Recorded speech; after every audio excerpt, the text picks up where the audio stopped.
uhimbazwe nabo wimenyesheje, tuguhaye icyubahiro. Mutanga bugingo, mutunzi w'imbabazi, wowe munyarukundo ruhebuje, akira ishimwe, akira icyubahiro. Wowe wadukunze, wowe wanditse amazina yacu mu gitabo cy'ubugingo, wowe utabakure y'umuntu wese wahisemo gutura muri twebwe. Igihe kimwe wabwiye ba Dawidi urababaza ngo bakubakira nzuki kutabasha kuyikwirwamo, ngo isi yonyine ubwayo ni intebe y'ibirenge byawe. Ariko muri iki gihe Yesu dusenze, amen. Haleluya. Imana ibahe umugisha.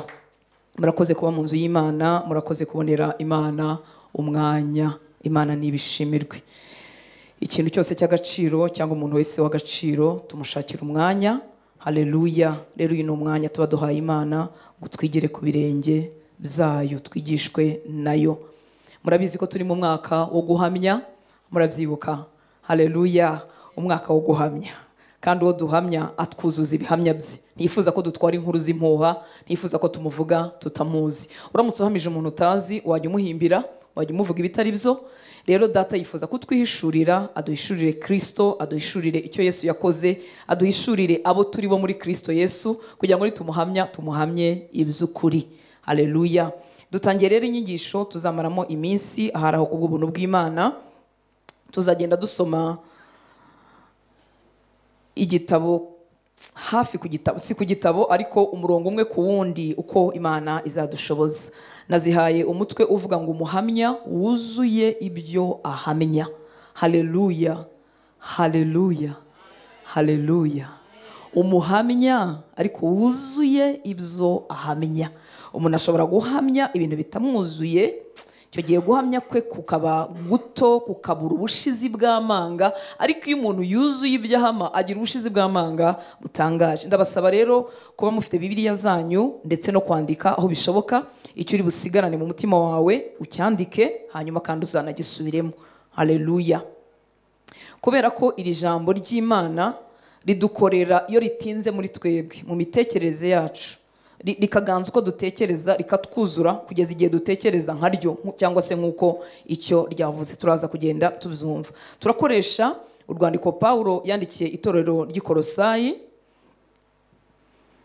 igice cyaho cya mbere. Reka duhere ku murongo wa 3, turagenda tumanuka gato gatoya. Haleluya. Ku murongo wa mbere yarivugaga, turaheraho ku murongo wa 3 tugende tumanuka buke buke. Imana nishimwe.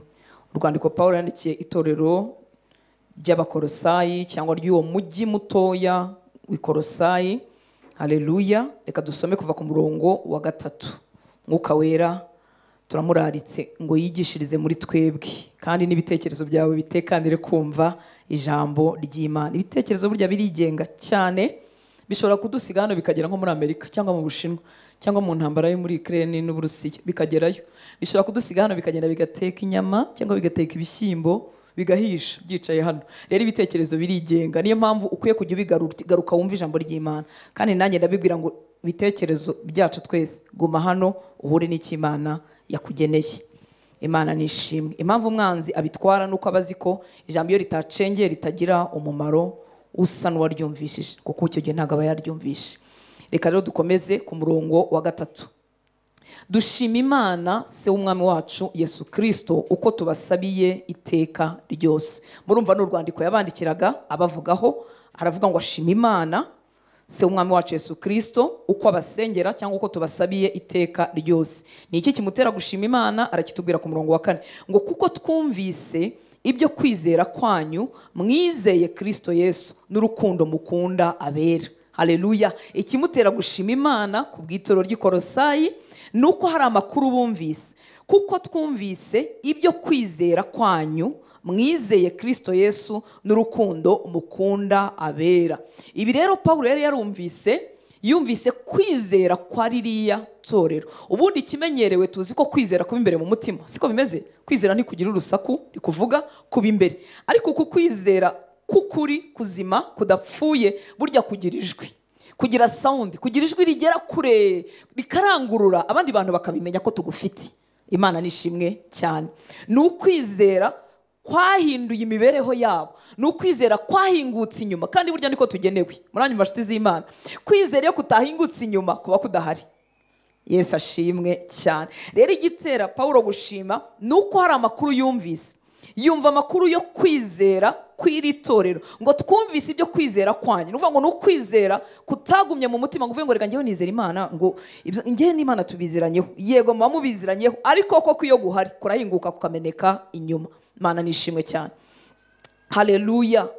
Ugumane mu mutima wawe ko kwizera kuzahinguka inyuma, kuzana impinduka mu mibereho yacu, ndetse no kutizera nako kuzahinguka inyuma, kuzana ubwoba n'impagarara mu buzima bwacu, ndetse no gutsindwa gutandukanye. Kuko ikintu gihesha bizera nako abera ari nabo bizera gutsinda nyine n'ukwizera kwabo. Haleluya. Uko kwizera ko kw'iri torero kuranejeje, kuko n'ukwizera gufite ijwi. Hari umunyumva? Haleluya. N'ukwizera kumenyekana, n'ukwizera gufite sound igera kuri, n'ukwizera gufite ikimeze nk'urusaku kigera hirya no hino bakakimenya. Mbibutse ko uru rwandiko Paulo yarwanditse ku gufungwa kwe kwa mbere, ntiyari muri gereza ngira ngo, ariko yari afungiwe i Roma mu nzu, ariko kuri kugufungwa kwe kwa mbere nibwo yandikiye iri torero. No kuvuga ngo n'ukwizera kwambukirana kugasanga Paulo aho ari mu nzu y'imfungwa cyangwa afungiwe, ariko kukavuga ibirimo gukoreka mu itorero ry'Ikolosayi. Iri torero nta nubwo ari wararitangije, ariko imirimo ituruka mu kwizera kwabo, ubuzima buturuka mu byo bakiriye, bifite urusaku bikagera no kwa Paulo, kandi bikamutera gushima Imana. Haleluya. Haleluya. N'ukwizera gufite icyo kwabyaye. Imana nishimwe cyane. Kwizera rero kwavuye hehe? Turabibona ku murongo wa 5.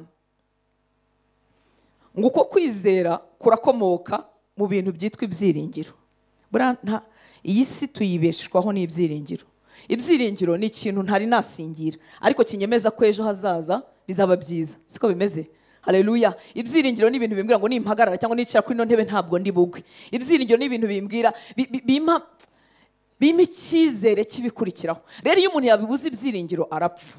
Burya n'umuntu wiyahura yaba yabitewe n'indwara cyangwa n'iki, nuko nta byiringiro by'ejo hazaza abahari. Mpamvu uvuze indwara nuko habaho indwara zitera ubwonko cyangwa mu mutwe zikahabuza kureba ejo hazaza n'ibindi bitandukanye, cyangwa n'imbaraga z'umwijima.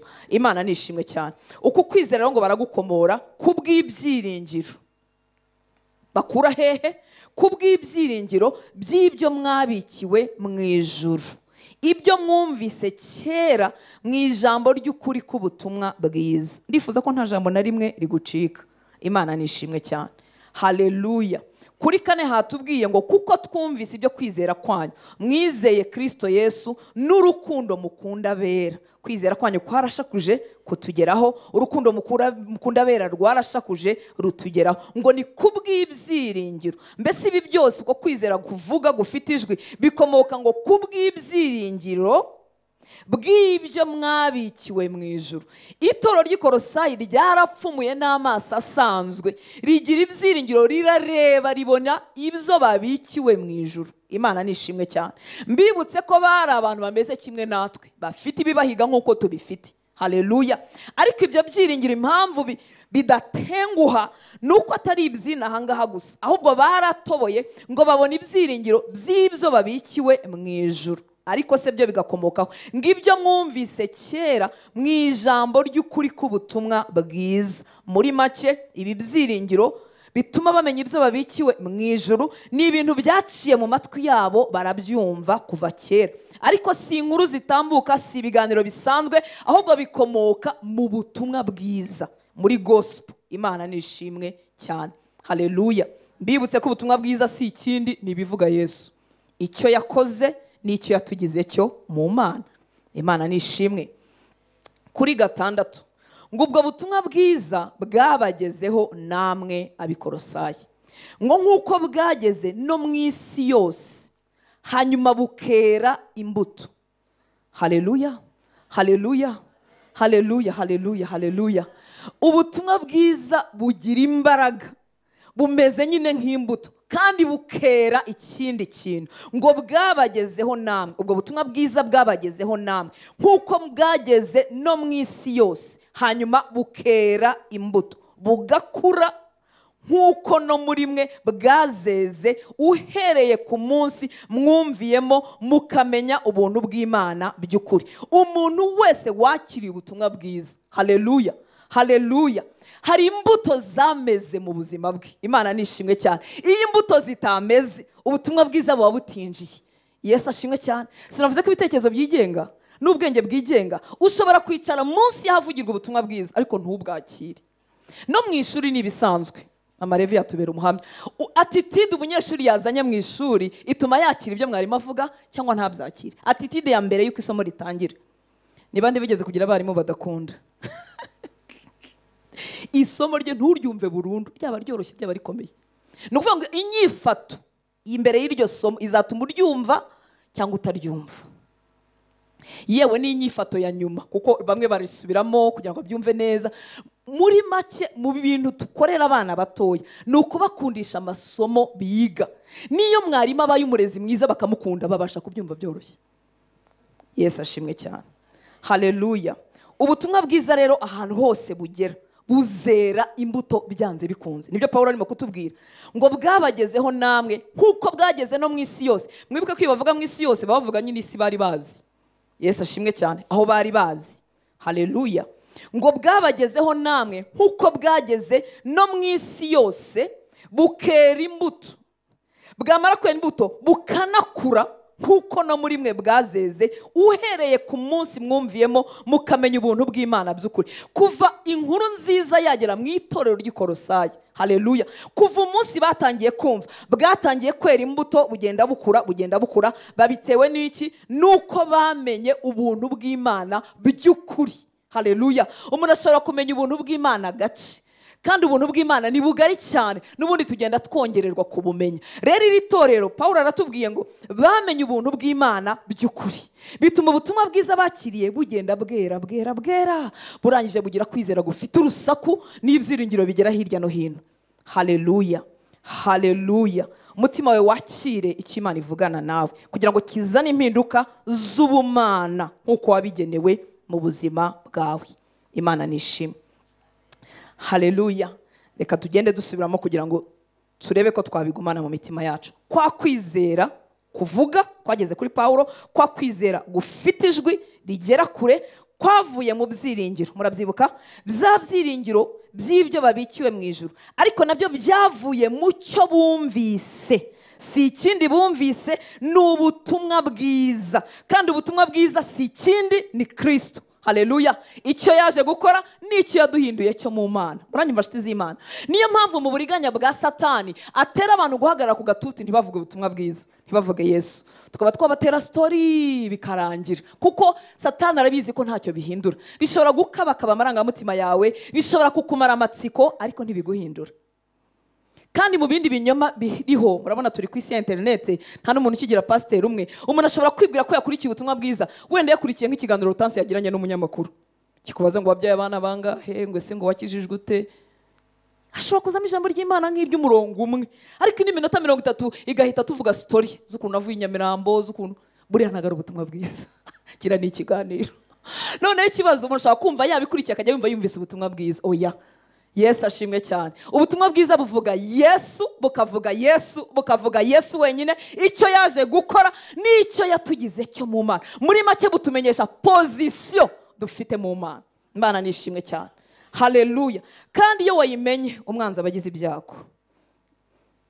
Yesu ashimwe. Niko gutsinda kwacu, niko kuganza kwacu. Haleluya. Kwa kwizera rero bisubiremo, gufite ijwi rivuga rikagera kure, kwavuye mu byiringiro. Ibyiringiro by'ibyo tubikiye mu ijuru nabyo babikomera hehe? Mu byo bumvise. Kandi icyo bumvise si ikindi, ni ubutumwa bwiza bwabamenyesheje ubuntu bw'Imana by'ukuri. Mwabyumvise ku murongo wa 6. Haleluya, haleluya. Ibyo rero ubwo butumwa bwiza bamenya, ibyo ngibyo nibyo bibyara icyo tubacyo mu minsi dufite hano ku isi. Imana nishimwe. Hanyuma kuri 7, murabyibuka ko twavuze ko tugenda umurongo ku murongo. Mwuka wera abahe kubikunda cyane. Haleluya. Ngo nk'uko mwigishijwe na Epafra cyangwa Epafrodite, umugaragu mugenzi wacu dukunda, wababereye umukozi ukiranuka wa Kristo wo kubagaburira ibye. Ndagira ngo mwumve kano. Haleluya. Nk'uko mwigishijwe, ni wababwiye ngira ngo ubwo butumwa bwiza batubwiye, ngo nk'uko mwigishijwe na Epafura umugaragu mugenzi wacu dukunda, wababereye umukozi ukiranuka wa Kristo, wo kubagaburira ibye. Ndashaka aka kanyuma, wo kubagaburira ibye. Epafura cyangwa Epafrodite yakoraga iki? Cyangwa njyewe ndimo ndakora iki? Cyangwa abandi bavuga butumwa barimo gukora iki? Baba barimo kugabura iby'Imana. Muranyumva nshuti z'Imana? Muri make iyo twicaye munsi y'ijambo ry'Imana tuba turimo kurira ku meza y'umwami. Malheureusement, cyongeza ryo bavuga iki? Unfortunately, ntago abantu benshi babimenye. Kuko uramutse wicaye ku meza y'umwami wa hano mu isi ukomeye, nturangara, ntujya no ku ruhande.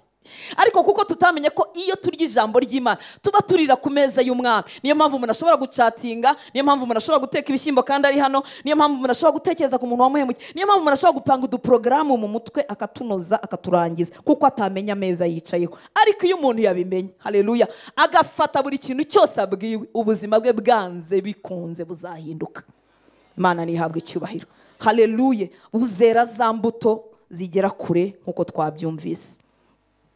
Rero Epafura cyangwa Epafrodite yari arimo kubagaburira ibye. Aha hantu dukwiriye kuhamenya, harimo ubwiru. Abantu benshi ntibamenya ko barimo kurya ibya Yesu. Muribuka Yesu yabwiye Marita, kandi Marita arimo gukora imirimo myiza, siko bimeze? Yarameze nk'umugore cyangwa umukobwa uri responsable, kuko umukobwa wicaye ku birenge bya Yesu wamukeka ko ari iki? Umunebwe. Umuntu yicara abashyitsi bateranye, urabona bitaba ari umunebwe. Ariko Yesu aravuga ngo Mariya yahisemo umugabane mwiza atazakwa, kuko Mariya ihishurirwa ari bukure ku birenge bya Yesu, nta muntu uzarimwaka. Haleluya. Hari igihe cyo gukora, hari n'igihe cyo kwigishwa n'Imana. Imana nishimwe cyane. Kandi iterambere dufite uyu munsi n'ikoranabuhanga, umuntu ashobora kubikora byombi, akaba ari mu kazi kandi n'Imana akomeza kwakira ibiryo byayo n'ibitekerezo bye mu bitekerezo bye, abyakira mu muntu we wamwimbere. Haleluya, haleluya. Abera rero aho bananirirwa cyangwa aho bagorerwa bagahorana intege nke, nuko umuntu wabo w'imbere atagaburirwa bihagije kandi bihojejeho. Yesu nashimwe cyane. Haleluya, haleluya. Bikabatera kugira intege nke mu rugendo, bikabatera kubashwa n'iby'isi, amakuba n'ibyago n'ibitaryoshye isizana, no kubura umunezero no kubura amahoro ya Kristo bikatubasha kuko tutagaburiwe bihagije kandi bihojejeho. Uyu muntu wacu w'umubiri uyu iyo tutamugaburiye yarwara, iyo tutamugaburiye atararwara arabanza akagira intege nkeya, siko bimeze? N'umuntu wacu bamwe imbere niko ameze. Ndashima Imana yampaye kwigisha ijambo ry'Imana. Haleluya, haleluya. Harawiyetama kurya igisinda ziko nari mba narasobogongeye narasobanukiye kuritindamo. Imana nishimwe. Haleluya. Reka tumuhe icyubahiro. Imana nishimwe. Nafashe akanya gutekereza ndavuga ariko Mana wampaye ibintu byiza. Haleluya. Uziko ibibazo by'isi n'ingorane bibe bitashize, hari n'igihe biba byabaye byinshi kuruta mu itangiriro, ariko wajya kubona ukumva wagwije imbaraga. Nitegereje nsanga suko nasenze cyane sanga, ahubwo nsanga nuko ibyo kurya byahangaha byabaye byinshi mu mutima wanjye. Haleluya. Mbihozamwo amaso, nkabihozamo umutima n'ibitekerezo, hanyuma bikanyegura. Kaduha Imana icyubahiro. Ibi rero byagenewe abigisha, byagenewe abizera bose. Mana nishimwe. Haleluya.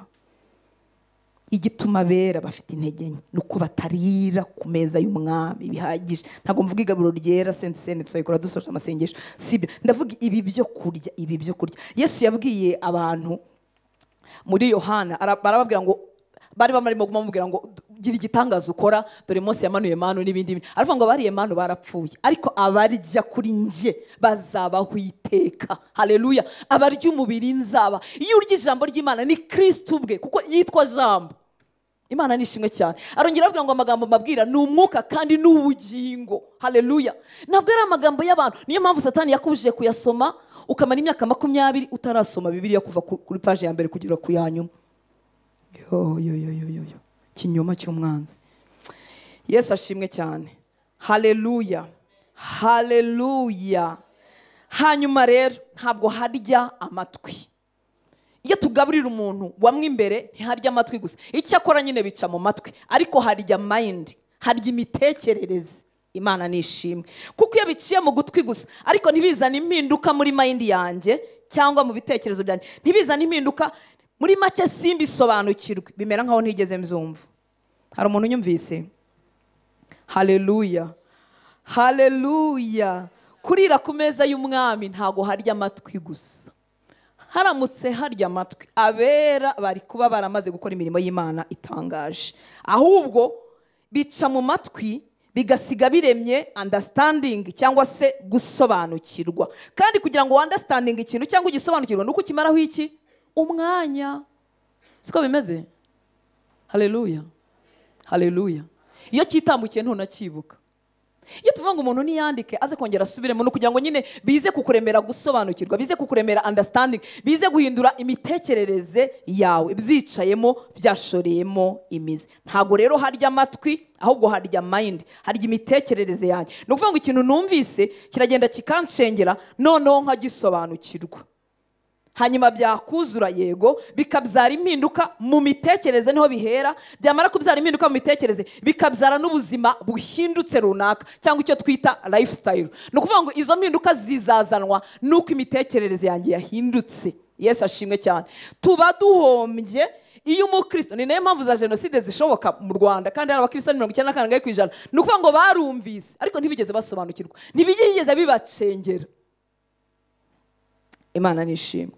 Ijambo ry'Imana ryancengeye, sinshobora kwangana, sinshobora kugira amacakubiri, ryancengeye. Ariko iyo ryatambutse gusa rinsiga ameze nk'uko nari mbeze. Niba iwacu barandaze kwangana, ndakomeza nangane nk'uko nari mbifite mbere, kuko ritacengeye. Imana nishimwe. Nyamara rifite imbaraga zo gucengera no guhindura umuntu iyo umuntu ariteze amatwi abyitayeho. Si twe twihindura, si n'ingamba dufata, ahubwo muri iri jambo harimo imbaraga. Haleluya. Harimo ubushobozi buhindura buri muntu wese uritezeho umwanya. Imana nishimwe. Haleluya. Reka tumuhe icyubahiro, watugire neza akaduha ijambo. Ingeso zimwe ntituzigeze zatuviriyeho, utanabipanze uzi wenda ko ari nakuteye, uzi ko ari ingesi gutinda ukajya ugira ngo ni kuteye, ariko kubwo kuba munsi y'ijambo ry'Imana wazakebuka nyuma y'imyaka ugasanga cya kintu burya cyakuvuyeho. Bwa bwoba se bwarashize, ya mahane se yaragabanutse, bya bintu isi idutizi baratwanduje ugasanga byagiye bivaho buke buke buke buke. Imana nihabwa icyubahiro. Haleluya, haleluya. Rero munsi y'ibiryo by'umwami ibi Epafura yakoraga kugaburira ibye, nongere ngusabe nkwinginge ngo ntiharya amatwi, harya mind yawe, harya imitekerereze yawe, igahabwa kivuye mu ijambo ry'Imana, ikagisobanukirwa. Yamara kugisobanukirwa kikuzura mu bwenge, cyamara kuzura kigahindura uko ntekereza, kigahindura imitekerereze yanjye, byarangiza bikabyara ubuzima buhindutse. Niyo mpamvu mu by'ukuri iyo duhamagara umuntu wumvise ijambo ry'Imana bwa mbere ngo naze yakira agakiza, ntabwo abazi cyaje kwakira, tuba tumurenganyije. Nta kintu arumva, nta kintu kirinjira muri we, nta kintu kiragwirira muri we. Hanyuma akakakira ariko ntagire ikintu na kimwe gihinduka, kereka iyo akomeje kurya mayindi igahinduka, ko atekereza bigahinduka, byarangiza guhindura imitekerereze bikazabyara impinduka no mu buzima bugaragara inyuma. Umwanzi rero yo kanyagwa, sarakanyagwa iki ko nta nicyo agira, byagira nibyo yiba abana b'Imana batimenye. Umwanzi akora uko ashoboye ngo utumva, cyangwa se nusa n'uwumvise wumva urangaye kugira ngo utagira ikintu usigarana,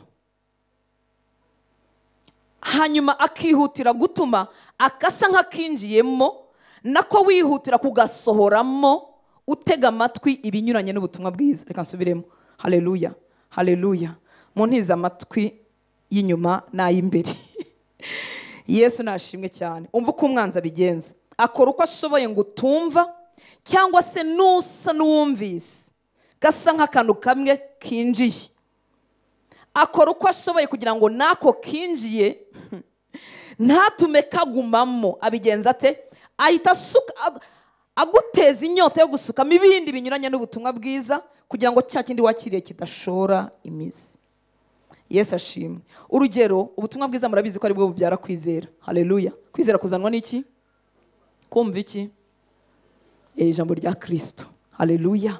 Nuvuga ngo kwizera ngo uhabwa n'icyo numvise, ariko no gushidikanya kuzanwa n'iki? Nanone no kumva. Ubwo babuzanwa n'iki? No kumva. Uyu munsi hari abantu bafite ubuzima bwahinduwe na filime bareba, bwahinduwe na teatre bumva, bwahinduwe. Kandi niyo mwaritegereje, sinzi wenda filime zo mu Rwanda wenda si cyane, ariko filime zo mu mahanga z'abazungu z'ibiki, ziba zirimo abagabo n'abagore basenye, ziba zirimo ugezweho muri bo abageze nko ku mugore wa kangahe abacishamo agasambana. Niyo ari filime z'abanyeshuri babereka uko basambana inyuma, nuvuga ngo biriya bintu biragenda bigaformata imitekerereze yawe, bikazanamo biriya nyine bivuga. Indirimbo nyinshi zitaramye Imana ziranduye, izindi zisa n'iziramye Imana nazo ntiziramye Imana, nyinshi nazo zuzuyemo amaganya. Nuvuga ngo bitandukanye n'ijambo ry'Imana, niryo ryonyine rifite ibyiringiro bizima byuzuye. Haleluya. Hanyuma rero umwanzi kuntu abigenza atuma akajambo k'Imana kari gasenka kinjiye akagukoresha wowe ubwawe gushyiramo ibindi bitari byo kugira ngo nako nikamaremo umwanya. Imana itugirira ubuntu. Haleluya. Muri Matayo 13:19 turaza kugaruka ku cyanditswe cyacu cyo mu Bakolosayi 1. Matayo 13:19 avuga ngo uwumva wese ijambo ry'umwami ntarimenye. Kurimenya kunguku bavuga ni ukurisobanukirwa, ni understanding. Murumva nshuti z'Imana?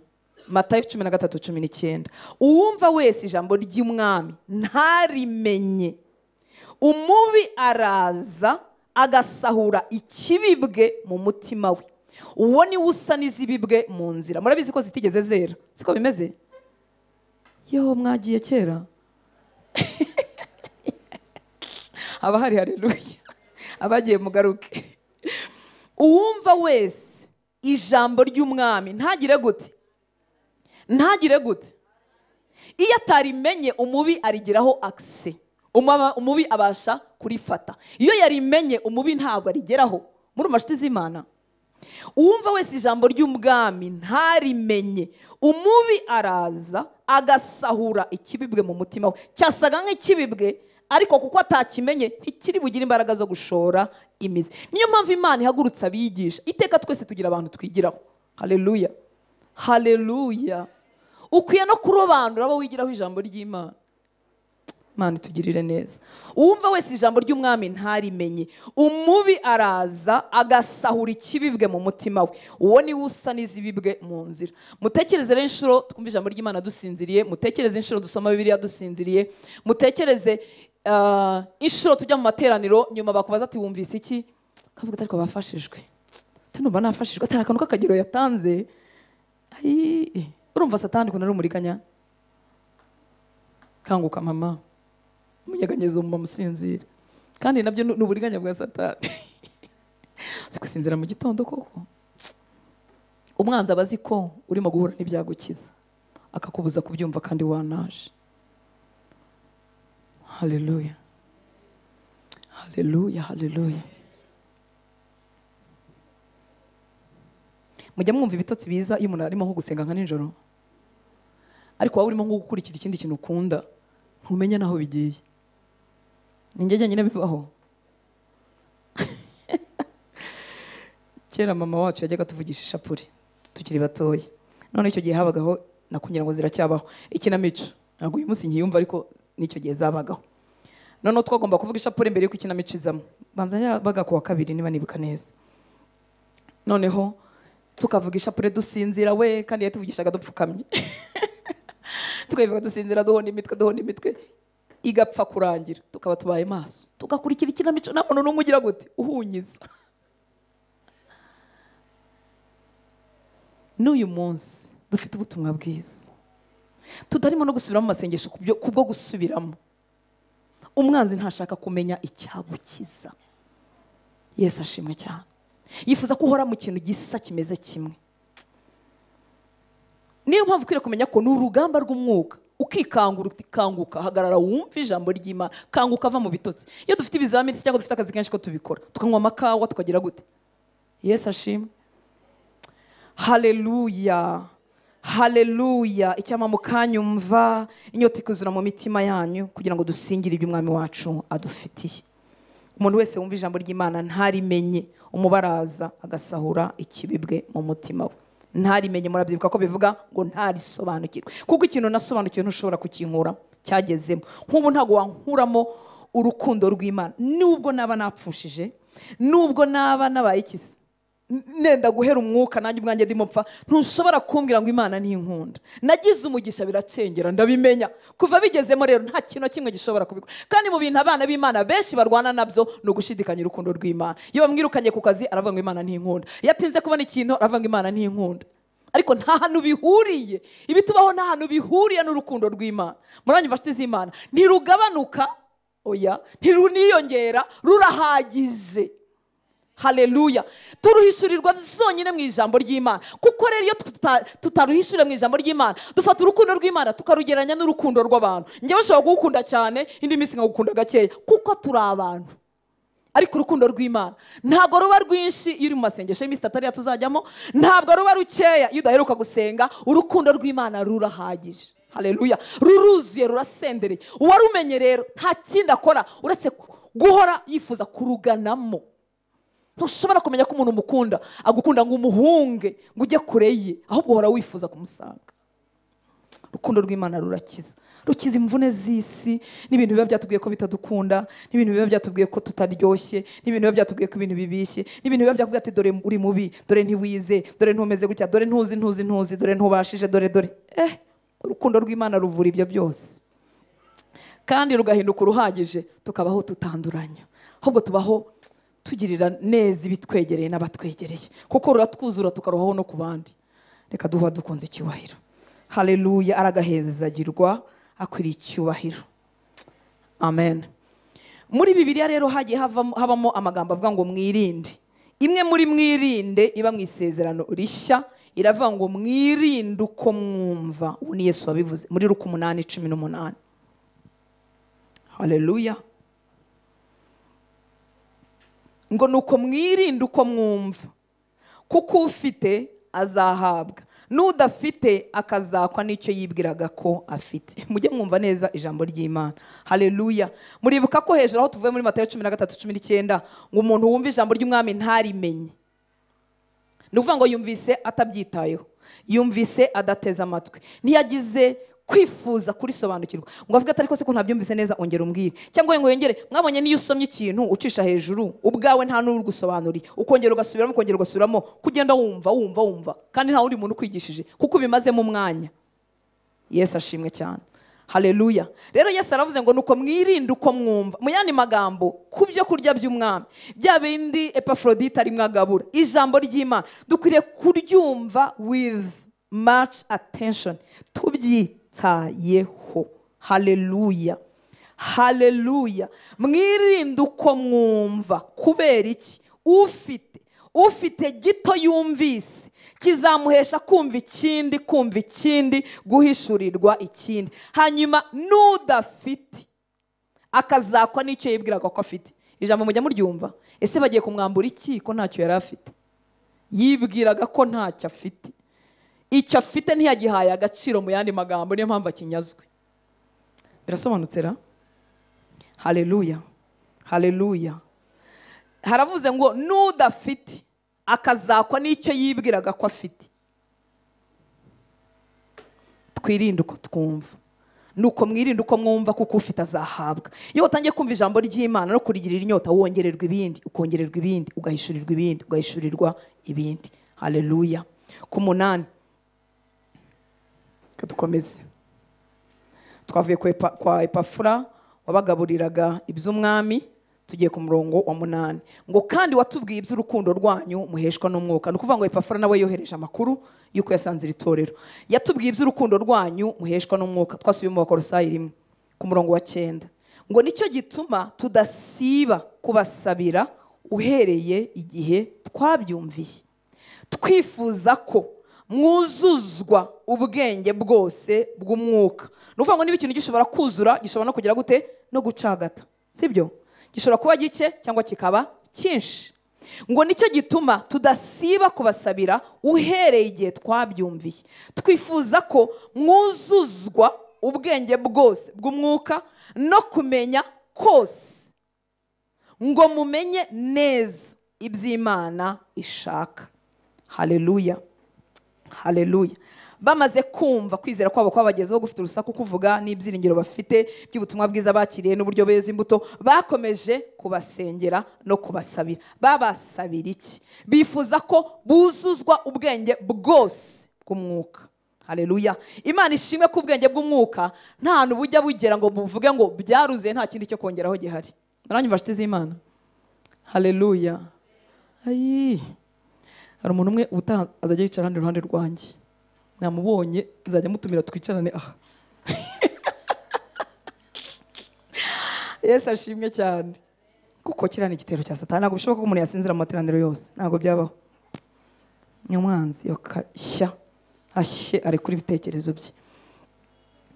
Yesu nashimwe cyane, kuko ushobora kurara wananiwe ijoro rimwe, siko bimeze, waraye nko mu kazi cyangwa utaryamye neza, wabuze ibitotsi, cyangwa wazindutse nk'uko natwe twazindutse, hanyuma ukagira ibitotsi, ariko ntibishoboka ko buri cyumweru waba usinziriye.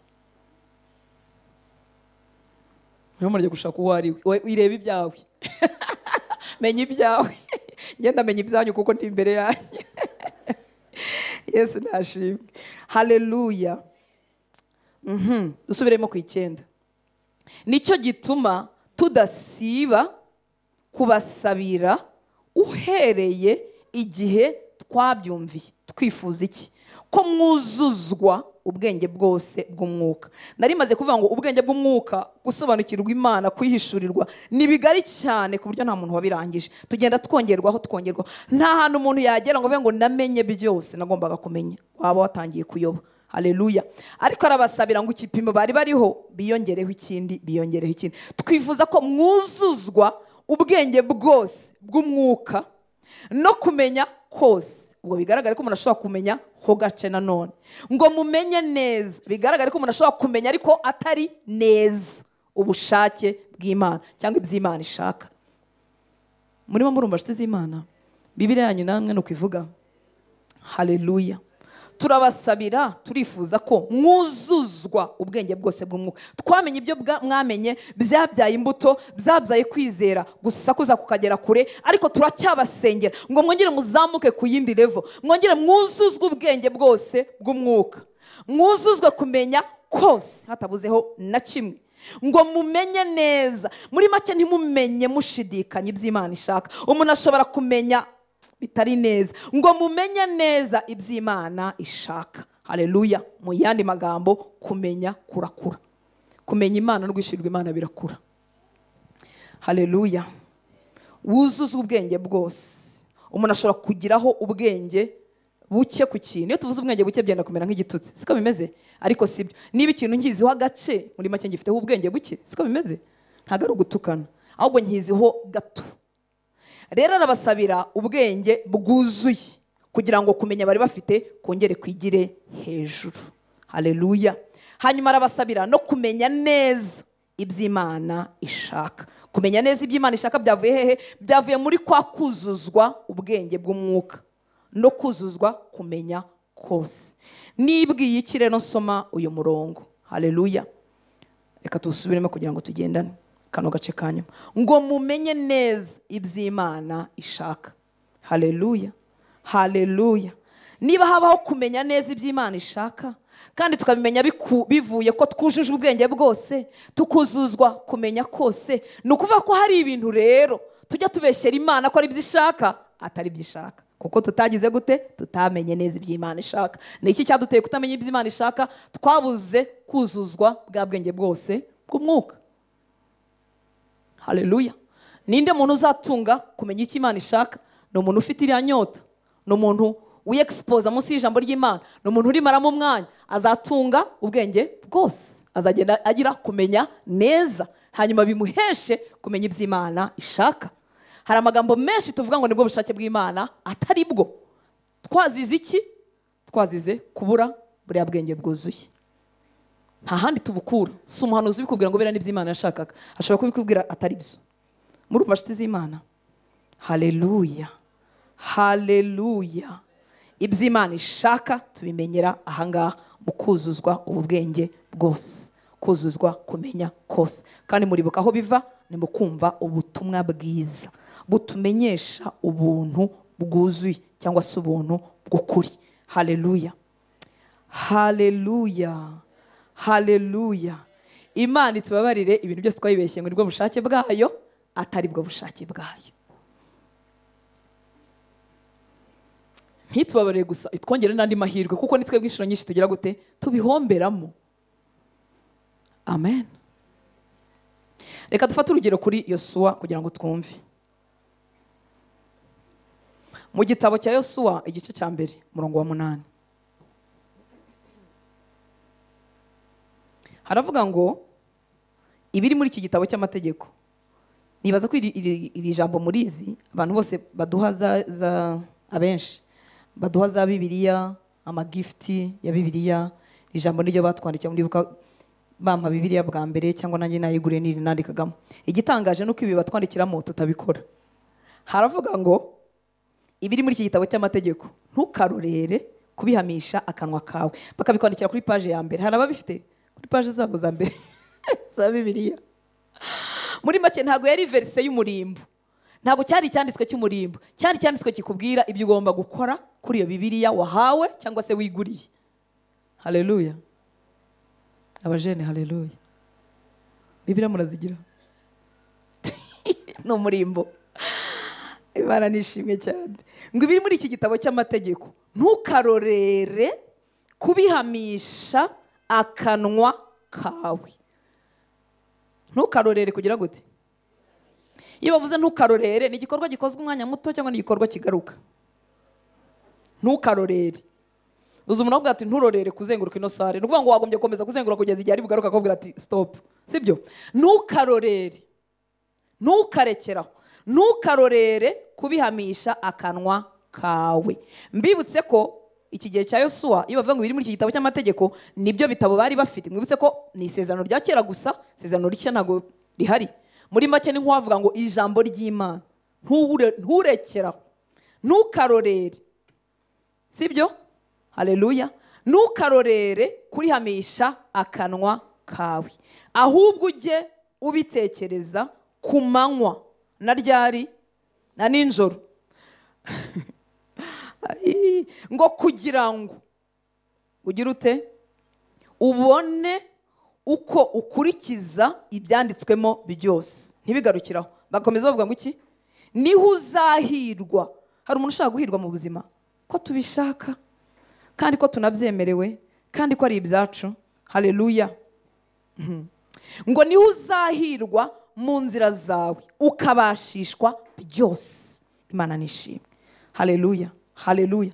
Iyi ni inama Uwiteka arimo kubwira Yosuwa uje gusimbura umugabo ukomeye witwa Mose. Aho baganaga ntibaragerayo, bari hakuno ya Yorodani, kandi Yosuwa afite ubwoba bwo gusimbura Mose, umugabo wavuganaga n'Imana imbona nkubone nguko bivugira. Haleluya. Yosuwa mutoranyije mu bandi batware ba Isiraheli baturuka mu miryango ikomeye, bakabaye basimbura Mose, ariko Imana mu bwigenge bwayo n'ubudahangarwa bwayo itoranyije Yosuwa. Irangije ngo ati Yosuwa rero, ibi bintu ntago byoroshye, ariko hari ibanga, hari uburyo bijya bishoboka. Haleluya. Fata iki gitabo cy'amategeko. Yosuwa we, fata igitabo cy'amategeko. Ibi bintu biba bimeze nk'aho ari ubuswa, ariko ubuswa bw'Imana buruca ubwenge bw'abantu. Haleluya. Ryambereye umuti, ryaranyeguye, ryampaye ibyishimo n'ibyiringiro bidakama. Haleluya. Niba byarakoreye Yosuwa biracyakorana n'uyu munsi. Imana nishimwe. Abantu bose barya ijambo ry'Imana bahorana ibyiringiro bidakama. Amen. Ngo ibiri muri iki gitabo cy'amategeko ntukarorere. Iyi ni Imana ibwira Yosuwa. Ntukarorere kubihamisha akanwa kawe. Aba ari ibyo uvuga, aba ari ibyo watura. Niba kubwira tubwo uzatuyoboza iki ko ntacyo uri cyo Yosuwa we, na Mose byaramunaniye rerererere. Imana ikabwira ngo wowe hamya ibiri mu gitabo cy'amategeko. Vuga uti nshobozwa byose na Kristo mu imbaraga. Vuga uti ni Imana yampamagaye, iri kumwe nanjye, yambwiye ngo iratangira kunkoza uyu munsi. Vuga ibiri mu gitabo cy'amategeko Yosuwa we, reka gusubizanya n'isi. Yesu ashimwe. Ibiri muri iki gitabo cy'amategeko ntukarorere kubihamisha akanwa kawe, ahubwo ujye ubitekerezaho. Hari uguhamya ku munwa, hari no kubigaragura mu bitekerezo byawe. Ujye ubitekerezaho ku manywa na ninjoro, kugira ngo ubone uko ukurikiza ibyanditswemo byose. Niho uzahirwa mu nzira zawe ukabashishwa byose. Kaduha Imana icyubahiro. Haleluya, haleluya. Niyo mpamvu kwiganyira ari icyaha, kuko kuganya ni iki? Ni ugutekereza ku kibazo cyawe amanywa nijoro. Ariko naruhe baranyanga we, reba ukuntu navutse, mama yanyanze nkivuka, bambwiye ko data yanyihakanye, ninjyewe birukanye mu ishuri, ninjyewe wize bigoye, ariko ubu nzaruhuka ryari?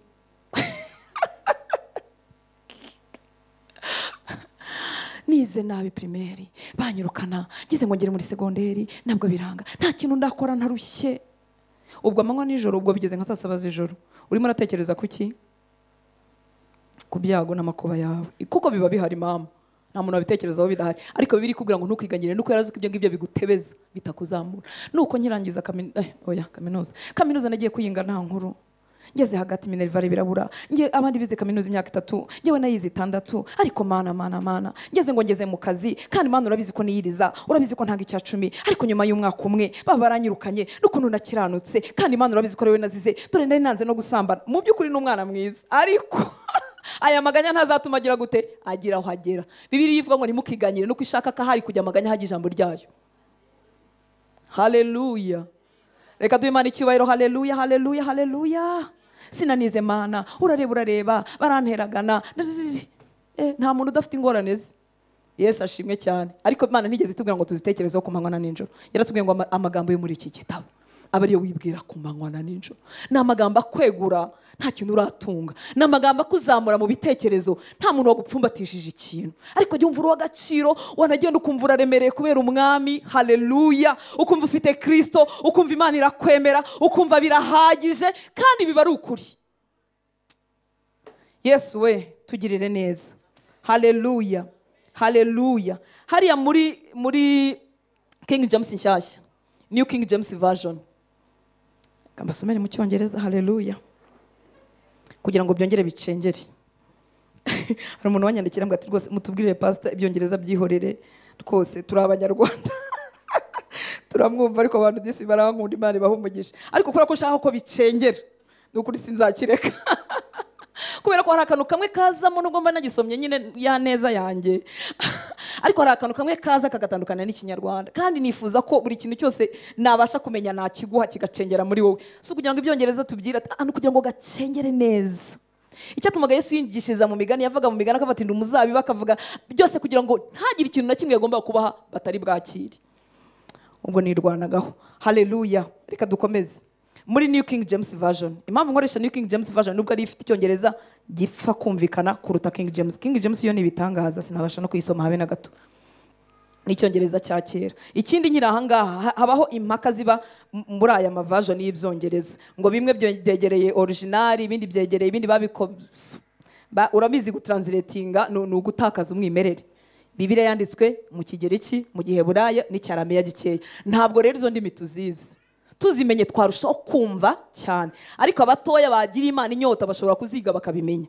Yesu ashimwe cyane. Haleluya. Iyo bavuga ngo King James niyo yegereye umwihariko, nuko hari ariyo yasobanuye mbere, ariko nkuko mubizi ururimi rurakura. Ubu Ikinyarwanda tuvuga uyu munsi cyo mu myaka 30 bavugaga, no mu myaka 30 iri imbere cyo bazaba bavuga. Ururimi rero rurakura rugahinduka, so ntacyo bitwaye. Bavuga ngo NIV bakuyemo imirongo, niko kwavuyemo imirongo myinshi, ariko ni yihe mirongo yavuye muri NIV? NIV ifite Icyongereza cyoroshye. Ni yihe mirongo yavuyemo? Imirongo yavuye muri NIV ni ya mirongo yose iri mu dukubo, murabizi. Bibiliya z'Ikinyarwanda basoma Bibiliya nibo babizi. Wowe usoma gake yabwo nturagera naho hari agakubo. Yesu ashimwe cyane. Haleluya. Rero iyo ufite inyota ukubita muri version imwe, ugakubita mu yindi kugira ngo uvanemo mu by'ukuri icyo wumva. Ubundi version nziza niyo ubasha kumva. Haleluya. Ikindi nubwo iriya mirongo yaba yaravuye muri, reka nkubwire ko ibisigaye nabyo bihagije byaguhuza na Yesu, ukamenya uwo uriwe, ukamenya ibyo ugeneye ukiri hano mu isi. Reka twikomereze. Hallelujah, hallelujah. This book of the law shall not depart from your mouth, but you shall meditate in it. Uzabitekerezamo. You shall meditate in it day and night, that you may observe to do according to all that is written in it. For then you will make your way prosperous. Akanashakaga cyane nakangaka. For then you will make your way prosperous. Bimeze nkaho Yosuwa ari uzatuma inzira ze ziba prosperous. You will make. Ninde babwira? Afite Icyongereza kingana n'icyanjye n'iki kibutaho gatoya. Haleluya, tugendane. Yesu ashimwe cyane. Babwiye Yosuwa ngo namara gukora biriya, kumeditatinga ku manywa na nijoro, that you may observe to do according to all that is written in it. For then you, inde Yosuwa, you will make your way prosperous. Wowe Yosuwa uzatuma inzira zawe ziba prosperous. Za nzira ziteye imbere Yosuwa we. Mwabyumvise? Haleluya. Yosuwa azabigiramo uruhare kuko yatekereje ku ijambo ry'Imana ku manywa na nijoro. Haleluya. You will make. Urumva ko ngako mu Kinyarwanda ntago tugafite. Hagombye kuba havuga ngo ngo uzatuma numara gukora ibyo uzatuma inzira zawe bizatuma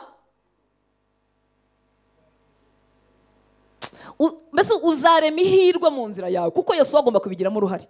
Mwabyumvise? Haleluya. Kandi biratangaje kuko guhirwa kuza mu nzira ye ntago kwazanywe nuko yahinze cyane, ntago kwazanywe nuko yakoze cyane, byazanywe n'iki? No kugira ijambo ry'Imana ku munwa we ahojejeho, no gutekereza ku magambo y'Imana ku manywa na nijoro. Haleluya. Nta muntu utekereza ku magambo y'Imana ku manywa na nijoro uzaba umuswa. Nta muntu utekereza ku magambo y'Imana ku manywa na nijoro uzaba urushizi bw'amanga. Nta muntu utekereza ku magambo y'Imana ku manywa na nijoro uzatinya kugira ikintu akora cyangwa uzagikora nabi. Azagerageza kuko atekereza iby'Imana ku manywa na nijoro. Muranyumva nshuti z'Imana? Haleluya. Haleluya. Iyo Bibiliya itubwira ngo Yosefu ngo yari afite ukuboko kwiza kuri we, nuko yari afite amagambo y'Imana amwuzuye. Muranyumva nshuti z'Imana? Yabwiye muka Potifari amubwira ngo ntago nakora icyaha gisa gityo, ngo ncumure ku Mana yanjye. Sobuja mugabo wawe yandagije ibintu byose, nta n'ikintu ncungamo, ntago databuja ntakora audite kuko nabaye umwizerwe. Ariko iyo dusomye ngo ukuboko kwiza ko ari kumuriho, nivyo yakuye mu cyo yamenye. Aravuga ngo sinacumura ku Mana yanjye. Mwibuke ya Mana iwabo ari wenyine, ariko yibwiye amagambo y'Imana ku manywa na nijoro, bimuhindura utacumura ku Mana, bimuhindura uwizerwa mu byo yabikijwe. Haleluya. Haleluya. Umurokore, umukristo ukorera ijisho ntago yacengewe n'ijambo ry'Imana. Kaduha Imana icyubahiro. Iyo ijambo ry'Imana rigucengera rihindura imikorere. Ngikora muri Faisal maze kumenya ko utabaye umwizerwa mu by'abandi yabikijwe adashobora guhabwa ibyo, iteka nasubiraga inyuma nkajya kuzimya amatara. Muri Faisal kuningana, murabiza ahantu hari abantu benshi bararangaza bagasiga bacanya amatara, ariko ahantu hatari umuntu nabikoze nta muntu bibwiye, ariko maze kumenya ko haleluya iyo umuntu atabaye umwizerwa hehe mu by'abandi adashobora guhabwa ibyo. Sari rimwe ubusa, icyumba tubikamo ibikoresho kirimo ubusa, iyo nagicaga itara ryaka nagenda nkazimya. Murabona robine zikoreshwa n'abantu benshi zisiga ibitonyanga bigo, simubizi by'amazi. Nasubiraga ngafunga neza nkamekinga shoko nta gitonyanga kirimo kumeneka, nubwo atari ngiye wishyura facture ya Faisal, nubwo facture Faisal ari ikigo kinini. Muranyumva? Y'ijambo ry'Imana ryagucengeye rihizana impinduka mu buzima bwawe. Haleluya. Haleluya. Mana nihabwa icyubahiro. Iyo ryagucengeye ntuzabyigana n'abantu kuko umenya ko Imana ari itanga umugisha. Iyo ryagucengeye nta muntu uzasuzugura kuko uzi ko umuntu wese aremye mu ishusho y'Imana kandi ko ubuzima bwe bwahinduka mu kanya ko guhumbya no guhumbura. Kaduha Imana icyubahiro. Haleluya. For then you will make your way prosperous and then you will have good success. Imana nishimwe cyane. Mu Cyongereza gikeya nzi iyo bavuze ngo and then nukuvuga ngo hari ikintu cyabanje cyateye ibikurikiraho, siko bimeze? Haleluya. Haleluya. And then hari ikintu cyabanje kigiye gutera ibikurikiraho. Imana nishimwe. Haleluya. Ibi nabizaniye iki? Ntimurambirwe ngiye gusoza, ibindi tuzabikomeza ubutaha. Ibi bya Yosuwa nari mbizaniyemo iki? Muribuka kuri wa murongo wa 9 twari turimo, hatubwiye ngo twifuza ko mwuzuza ubwenge bwose bw'umwuka no kumenya kose ngo mumenye neza iby'Imana ishaka. Murabyibuka? Niba rero Yosuwa Imana yamubwiye ikizamutuma ahirwa, murabyibuka? Ikizatuma ahirwa ni iki? No gutekereza ku magambo y'Imana, no kuyahoza ku munwa we, no kuyatekereza ku manywa na nijoro, and then agaprospera, akagira good success, agatera imbere. Hanyuma rero Yosuwa nadatera imbere, Yosuwa natagira ari amahirwe, tuzavuga ko ari iki? Mugaruke tugendane, mwisiga hano twese turi butahane. Haleluya. Ni mugaruke tugendane. Yesu agiye ku rugamba, Imana yamugiriye inama kugira ngo azaneshe, kugira ngo azatsinde. Yamugiriye inama, ntiyamubwiye tujyana amasasu menshi, ntiyamubwiye tushaka ingabo nyinshi, yamubwiye ngo aya magambo yo muri iki gitabo abe hehe? Ku munwa wawe. Kandi Yosuwa yari yarabitangiye, muri ko bageze i Kanani bajya gutata, bagerayo bakabona abagabo bibijeya bateye ubwoba, abandi bakavuga inkuru ziteye ubwoba, ariko akanga kubivuga, avuga ati Imana niba twishimira tuzabamanyagura nk'imitsima. Yari yaritoje kumenya icyo Imana ishaka. Rero Imana iramubwiye ngo nubundi icyo nicyo uzakomerezamo, kibe ku munwa wawe, nurangiza igitekerezo ku manywa na nijoro, hanyuma uzahirwa. Hanyuma tugaruke, Yosuwa nadahirwa, Yosuwa natsindwa, dushobora kuvuga ngo ni ubushake bw'Imana, ariko Yosuwa ashobora gutsindwa bitewe nuko atakoze icyo Imana yagize gute? Imana yagize gute? Haleluya. Haleluya. Haleluya. Haleluya. Murumva rero kumenya neza iby'Imana ishaka biva muri kino gitabo. ntago biva mu buryo twabyutse, ntago biva mu byo abantu batubwiye. Yesu ashimwe. Haleluya. Uko turira ku meza y'umwami, uko turya uyu mutsima w'ubugingo, ukaducengera tukamenya Kristo n'icyo yakoze, n'icyo yaduhesheje, na pozisiyo dufite mu Mana. Haleluya. Tuzamenya neza iby'Imana ishaka, ntituzaba tukibeshyera Imana. Iyo Yosuwa atsindwa atarakoze biriya, bari bubeshyera Imana ngo niko Imana yashaka, ngo buriya ngo Imana yashaka ko batajya i Kanani, ngo buriya nibyo yashakaga. Urumva atari kuba bayibeshyeye, kandi Imana yaramubwiye ko bigenda. Niyo mpamvu Satani atifuza ko ijambo ry'Imana riba mu kanwa kawe. Niyo mpamvu Satani atifuza ko ijambo ry'Imana uritekerezaho ku manywa na nijoro, aho gutekereze ku muruho wawe. Kandi mwabonye iyo umuruho wadutse nawo uburyo turaza ijoro, uzi ko kubuza ibitotsi kandi utarwaye. Umuruho iyo wagukomangiye ujya ubakomangira, ukuraza ijoro utari muri veye, kandi wagira ngo ukora amasengesho ugasinzira, ariko umuruho wabyuka ukakugeza saa 7 z'ijoro nta bitotsi, ukabona ukuntu abantu bose bakwanze, ukabona ukuntu abantu bose bagutaye, kumva kubaho ntacyo bimaze. Kubaho ntacyo bimaze ni ukuri. Satani ni umuriganya. Yewe. Haleluya. Haleluya. Se tugarukire kuri kangahe? Tugarukire basi mu kuri 12. Muri twagomba kujya kuri 23. Dukomeze tugereyo. Urakabyara. Imana nishimye. Haleluya. Haleluya. Hari ikintu sigaranye basi ku nkuru ya Yosuwa. Imana yari yaramubwiye ibanga. Ririya banga riba rimeze nk'ubuswa kuri twebwe. Ni gute umuntu yatekereza ku magambo y'Imana ku manywa na nijoro agatsinda urugamba? Ariko inama z'Uwiteka ziruta inama zawe, ziruta n'inama zanjye. Inama z'Uwiteka zirakwemesha. None umwanzi yahinguka hari ukavuga uti nzamubasha uko bizameruka ariko kose. Yesu ari kumwe nanjye, ari muri njyewe. Njyewe ndi ingingo za Kristo, njyewe ndamaguru ya Kristo ku isi. Sinshobora gutsindwa kuko Yesu yamirikiye ubwenge. Nuvuga aya magambo akuzura ni kubashishwa gutsinda hano mu isi. Haleluya. Ese nuko ibyago n'amakuba bidahari, birahari. Ariko niyo byakomanze uravuga uti Uwiteka n'umutabazi wanjye, ndabizi neza ko azandengera. Ukicara utegereje uti ntegereje icyubahiro kizava nyuma y'ibi ngibi, kuko ufite ijambo ry'Imana mu mutima wawe. Haleluya. Ibibabaza bishobora kuza, ariko uravuga uti ndabizi neza ko umucunguzi wanjye azahagarara mu isi wa mugani wa Yobu. Ndabizi neza ko bizavamo icyubahiro cy'Imana. Haleluya. Amen. Reka tujye ku murongo wa 10. Nabyibuka ko twari ku 9. Haleluya. Yabasabiraga kuzuza ubwenge bwose bw'umwuka no kumenya kose ngo bamenye neza iby'Imana ishaka. Iyo ibi bintu birimo biba rero muri twebwe, bidusunikira ahantu heza nanone. Bidusunikira mu kugenda nk'uko bikwiriye abo mwami wacu. Haleluya. Mwumvise kwa kumenya kose bwa bwenge bwose, kwa kumenya neza iby'Imana ishaka tutabidushidikanya, bitubera imbaraga.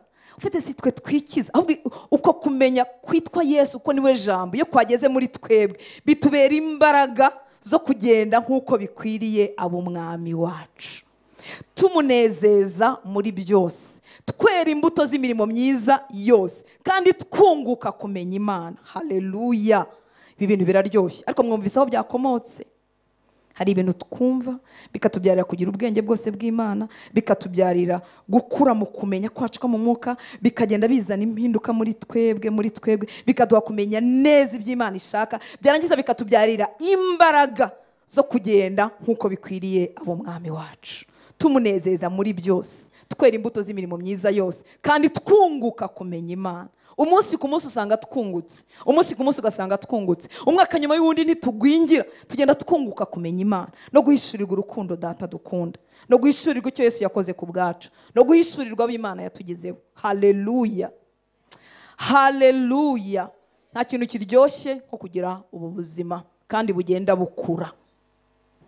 Iyo ugenda umenya ijambo ry'Imana, hari ibintu uba utakivuga.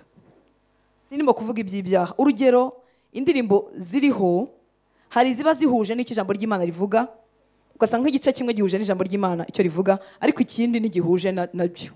Icyo gihe uhageze ntabwo haririmba. Abaririmbye haleluya. ariko ntimushobora kureka kuharirimba kuko rimwe na rimwe muba mutaramenya icyo ijambo ry'Imana rivuga. Ariko ubundi icyo ijambo ry'Imana rivuga meme no mu ndirimbo zo mu gitabo dukunda harimo ibintu binyuranye n'icyo Yesu yadukoreye. Yesu ashimwe cyane, bisa nk'ibidutuza mu isezerano rya kera. Rero iyo bimenye ntabwo byatura, urabisimbuka cyangwa ugashyiramo ibindi.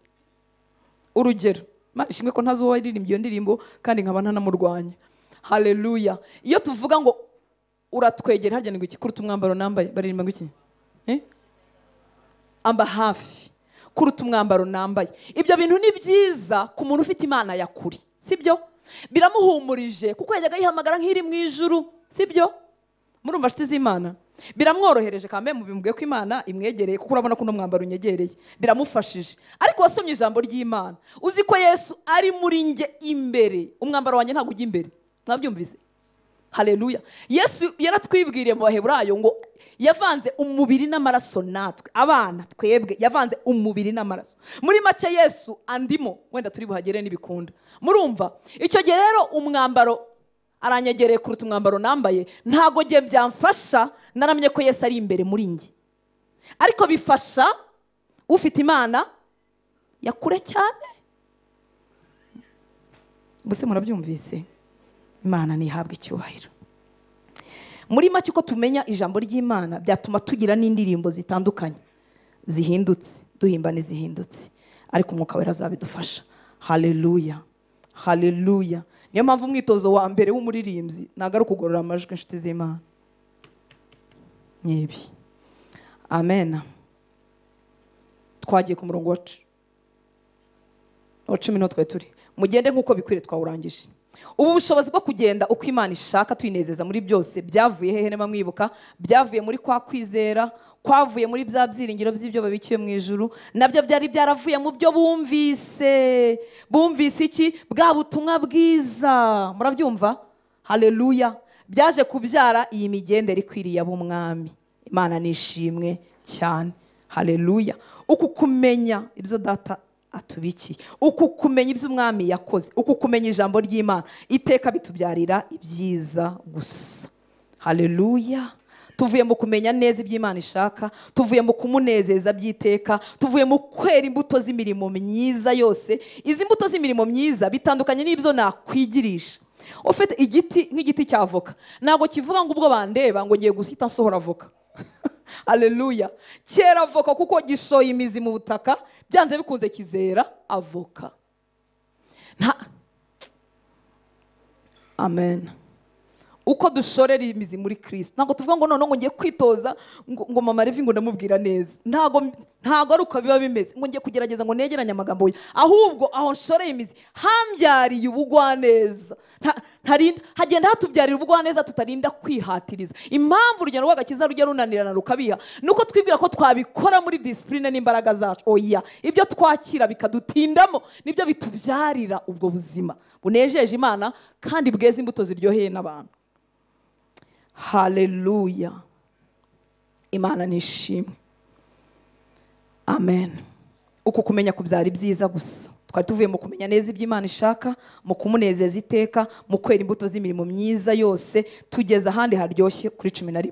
Gukomereshwa imbaraga zose. Haleluya. Muribuka ko byahereye bya byiringiro, kwa kwizera, kwashakuje, byagiye bibyara bya byiringiro bitewe n'ibyo babikiwe mu ijuru, kwa kwizera kwavuye mu butumwa bwiza bumvise. Haleluya. Birabajyanye bagenza uko umwami ashaka, bamunejeje muri byose, bafite imbuto z'imirimo myiza zihoraho, bagenda bunguka kumenya buri munsi, bibagejeje ahandi hantu haryoshye hitwa mu gukomereshwa imbaraga zose. Haleluya. Ngo mukomereshejwe imbaraga zose nk'uko ubushobozi bwayo, ubushobozi bwandi gukomereshwa imbaraga zose si ubushobozi bwawe, si ubushobozi bwanjye, ni ubushobozi bwayo. Haleluya, haleluya. Niyo mpamvu ababimenye nta bwoba bagenda nabo kuzahirima no kuzagwa, kuko si imbaraga zabo zigize gute zibakomeje.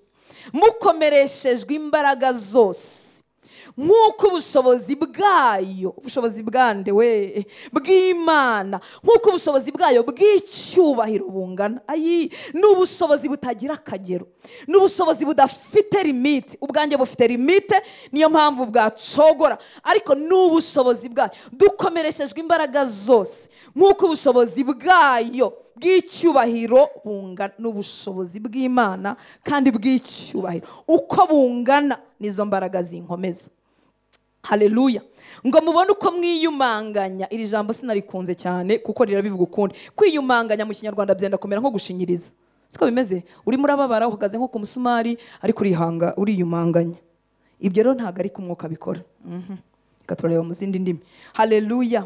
Ngo mukomereshejwe imbaraga zose nk'uko ubushobozi bwayo bwande, ubushobozi bwande bugukomeza, ubushobozi bwayo bw'Imana bw'icyubahiro bungana. Si ibintu bike, ni ibintu byinshi biri mu icyubahiro cyinshi. Ngo mubone uko mwiyumanganya muri byose, mukihanganana ibyishimo. Umva igitangaza kirimo. Ubundi muri kamere muntu ntihabaho kwihanganana ibyishimo, umuntu yihanganana umubabaro, siko bimeze? Kuko ibyihanganisha biba bibabaje, ariko ibyavuye ku mwuka w'Imana, haleluya, ibyavuye mu mbaraga z'Imana bibyara kwihanganana ibyishimo, atari ibyo umuntu yigirisha. Imana nishimwe. Haleluya, haleluya. Bibiliya yitwa NLT cyangwa New Living Translation, simbizi neza ibintu nk'ibyo. Haravuga ngo we also pray that you will be strengthened with all his glorious power, so you will have all the endurance. Ibi ni byandi batubwiye byo kwiyumanganya, aho buzagira endurance. Endurance ni nk'ubushobozi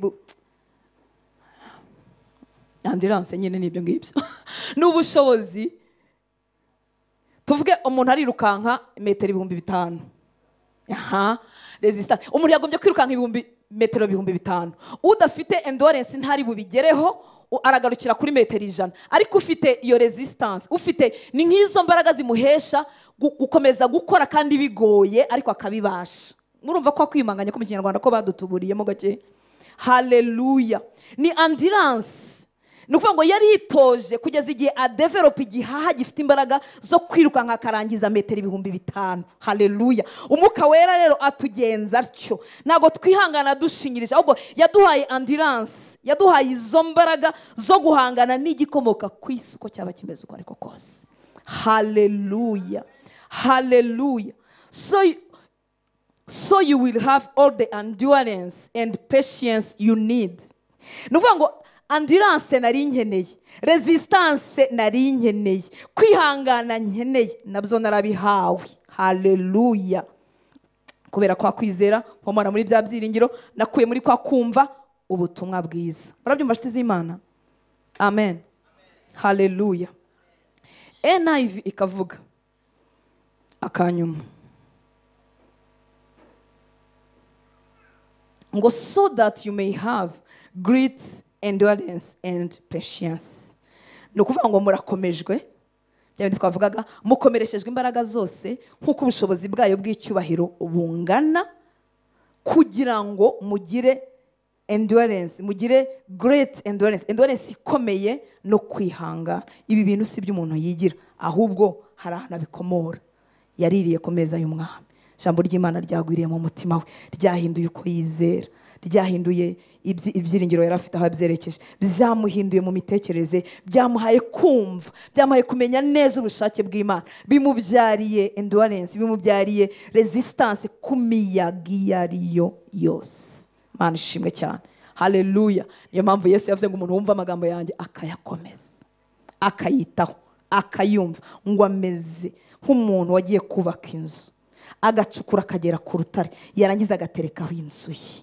Iyo nzu ifite endurance, iyo nzu ifite imbaraga, ngo imvura iragwa, imivu iratemba, imiyaga irahuha, ariko ya nzu ntiyasenyuka. Kubera iki? Yubatse ku rutare. Ariko cyari ikigereranyo kivuga ngo uwumva amagambo yanjye akayitaho, akayakomeza, akayaba mu kanwa ke, akayatekerezaho ku manywa na nijoro, yisanga yarubatse ku rutare atazi n'igihe yubakiyeyo. Kaduha Imana icyubahiro. Haleluya, haleluya. Mwuka Wera agwiza inyota mu mutima wawe, uhabwe inyota y'amagambo y'Imana kugira ngo ubuzima bwawe bwubakwe ku rutare, we guhinduka umuntu utwarwa n'umuyaga wa buto na buto, kugira ibyishimo by'isaha imwe, mu isaha ya kabiri bikaba byatakaye, mu kwezi kumwe ukaba ufite kuraje, mu kundi kwezi bikaba byagurutse, kandi umuti tuwufite. Amen. Haleluya. Ngo mukihanganana ibyishimo. Ufite ahangaha niho hava bya bindi twita ishimwe ridakama, ishimwe rigwiriye. Nta kintu cyo kwisi na kimwe gifite ubushobozi bwo kuguha ishimwe ridakama. Iyo ubonye promotion mu kazi nyuma y'amezi make cyane, uwo mushahara umaze kumenyera kandi wawukwijemo ibintu byose, byanze no gukwirwamo. Siko bimeze? Byanze kugira gute? Nubwo waba wawukubye kabiri, bigeze kunkubira umushahara kabiri ntibyakwiriyemo, namwe nuko. Haleluya. Nta kintu cyo mwisi gitanga umunezero uhoraho. Iyo watinze kubyara uvuga ati nimbyara, mfite inshuti yanjye yabimbwiye yari atinze kubona umwana, bukeye arabyara, bukeye yumva munezero, yari azi kuzaba wuzuye ari isi yose, bukeye arabimenyera yumva nibisanzwe, aravuga ati nari nzi ko nimbona umwana njyewe hatuzi ko byaje guhinduka ibisanzwe, nyine bizahinduka ibisanzwe. Kandi bavuga ati nishaka ngakora ubukwe. Didier, haleluya. Ntibyahindutse ibisanzwe. Namubeshya ariko ntabwo yajyaga bivuga, ariko bihinduka ibisanzwe, biba ari byiza mu gihe cyabyo, ariko mu kanya birihinduka ibisanzwe, tugakomeza tugashaka no kubyara, tugashaka n'andi mafaranga tugakomeza. Ariko muri iki gitabo, mu butumwa bwiza, mu guhishurirwa Kristo no kumenyeshwa uwabo yatugizebo position dufite mu Mana, hava umunezero udakama. Ushobora kujya witirira tukavuga ariko nabaye iki, niki cyamaye umunezero utagikorwaho, no guhishurirwa Kristo. Niyo mpamvu umwanzi atifuza ko abantu batinda mu ijambo ry'Imana, tifuza ko bamenya abo bagizwe bo mu mwami, kandi nta handi biri, ni mu ijambo ry'Imana. Imana itugirire neza. Haleluya. 12 akavuga ngo mushima data wa twese waduhaye kuraganwa n'abera umurage wo mu mucyo. Haleluya. Mukomereshejwe imbaraga zose nk'uko ubushobozi bwawe bw'icyubahiro bungana, ngo mubone uko mwiyumanganya muri byose, mukihanganana ibyishimo. Mushima, bihanganana ibyishimo, bashima data wa twese. Mushima data wa twese waduhaye kuraganwa n'abera umurage wo mu mucyo. Bibiliya ijambo ry'Imana ikavuga ngo mushima Imana data yabahesheje uruhare ku munani. Haleluya. Yageneye intore zayo zigengwa n'umucyo. Mfite uruhare, nuvuga ngo mfite sheya, mfite umugabane. Imana ishimwe cyane. Haleluya. Haleluya. Murabizi 50-50 y'abagore n'abagabo igiye byari ibibazo. Imana ishimwe ko leta y'u Rwanda yatuvuganiye. Haleluya. Ariko ahangaha dufite sheya, dufite umugabane ku murage w'abera. Haleluya. Ntidufite umugabane ku butaka bwa metero 100 cyangwa 100 zo mu Rwanda gusa. Oya. Ngo dushima Imana yaduhesheje uruhare ku munani yageneye intore zayo zigengwa n'umucyo. Nukuvuga ngo mfite uruhare, mfite umugabane, ufite ibyo wemereye ku murage Imana igenera abana bayo. Haleluya. Ibyo rero ntushobora kwijima uzi ko ufite umugabane wahawe n'Imana. Imana nishimwe cyane. Ahi Imana we. NIV yavuze ngo and giving joyful thanks to the Father who has qualified you. Hari igihe twireba tukabona tutari qualified, tutari qualified, tudakwiriye, tudashinga, tutabyina, ntaho wamenera. Siko bimeze. Umvudu qualified ni data. And giving joyful thanks to the Father who has qualified you to share in the inheritance of his holy people in the kingdom of light. Imana niyo yabonye nkwiriye, niyo yabonye ukwiriye, iguhindura ukwiriye kugira ngo nawe sharing ku murage w'abera babikiwe mu bwami bw'umucyo. Imana tuyihaye icyubahiro. Haleluya. Niyo mpamvu Yesu yavuze ngo njyewe ndi irembo. Reka ngarukira ahangaha Yohana 19. Yesu yavuze ngo njyewe ndi irembo, umuntu niyinjira muri nje. Ufite Yesu si umuntu, na ahantu ni place ngari, na ahantu hanini.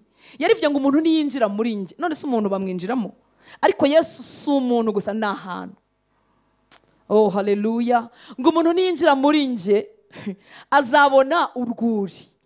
Niyo mpamvu muri Yesu ntabwo harimo akantu kamwe, ni hagari. Uyu munsi tumenyeho gakeya, nukomeza nturambirwa kwa mwijambo ry'Imana uzamenya ibindi, umenye ibindi. Umuntu niyinjira muri nje azabona urwuri. Haleluya. Reka shyireho na 13 na 14 noneho ndahita ndangiza. ahangaha dukeneye kuhumva, ni ukuri turabikeneye kandi muraza kubyumva ko twari tubikeneye, nubwo n'ibindi nabyo twari tubikeneye. Haleluya. 13 twagiye, murabyuka ko turi mu Bakolosayi,